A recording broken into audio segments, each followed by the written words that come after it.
Whenever you have a vehicle like this that you're unsure of, it's always a good idea to do a lot of preliminary checks. So check the oil, and what we're looking for is how new it is and if it's got coolant in it or anything else that would suggest a major problem.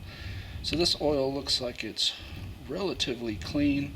It doesn't look like there's any evidence of a head gasket failure or anything catastrophic like that. So that's a really good sign. Reinsert the dipstick. Now, a lot of the newer cars do not have transmission dipsticks. This one still does, so we can actually check the transmission fluid. And again, we're wanting to see the color of it. See, this one's got a very brown hue to it.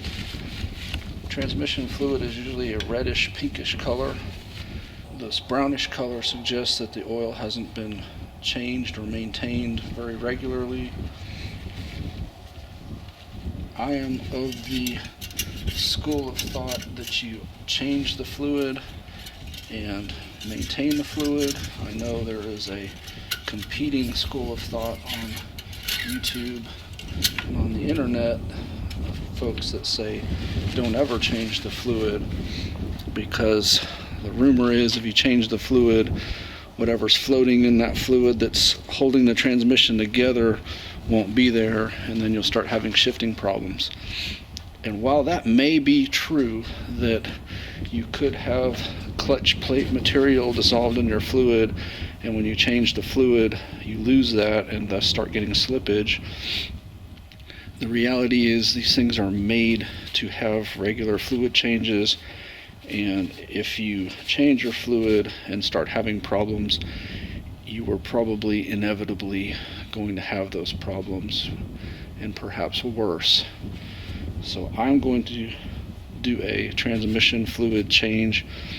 A lot of cars, when you do a change, you're only changing out a certain number of quarts, maybe 10 to 20 to 30% of the capacity.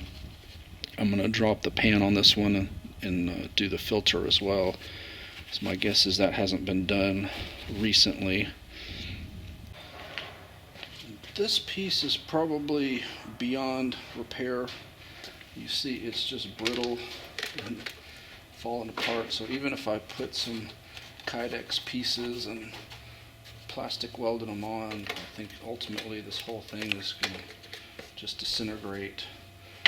It came, I don't want to flip it over because all the pieces are going to fall in here, but it basically was here and it hooked up to the air intake over here.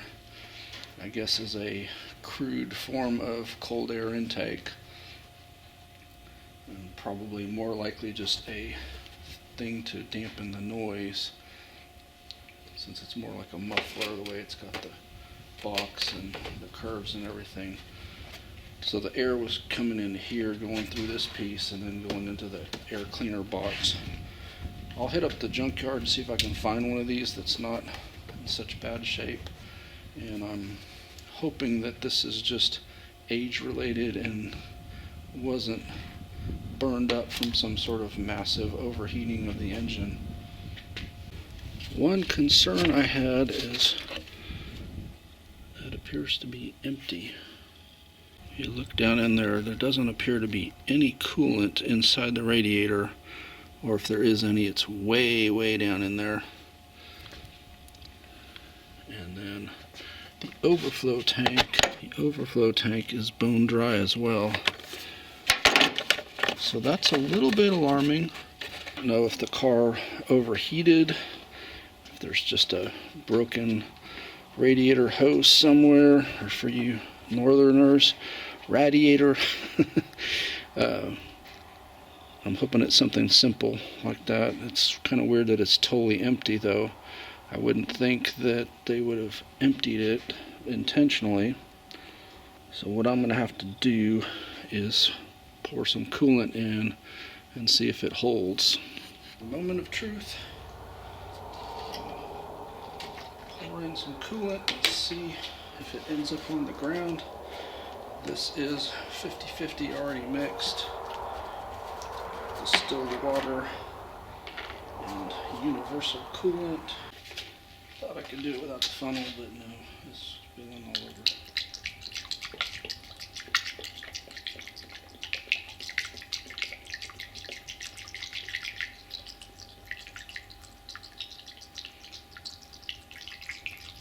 Good news is I'm not hearing anything dripping on the ground.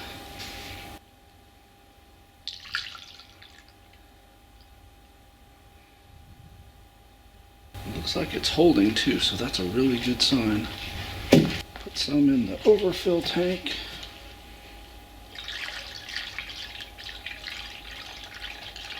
So you can see it is holding. So this is going to be a bizarre mystery if it was just empty. I don't know why anybody would empty it and not refill it. I was really expecting that it would just pour out the bottom in a hole in the radiator or a blown radiator hose. So who knows? I'll check it in a few days and see if it's still full, but it looks like it's holding. Nissan battery on the charger all night. We'll see what it's doing. It had 12 volts when I first came in, so we'll see if it's holding power. So we'll do a battery test, out of vehicle, it's a regular battery, and 600 is the cold cranking amp on this one.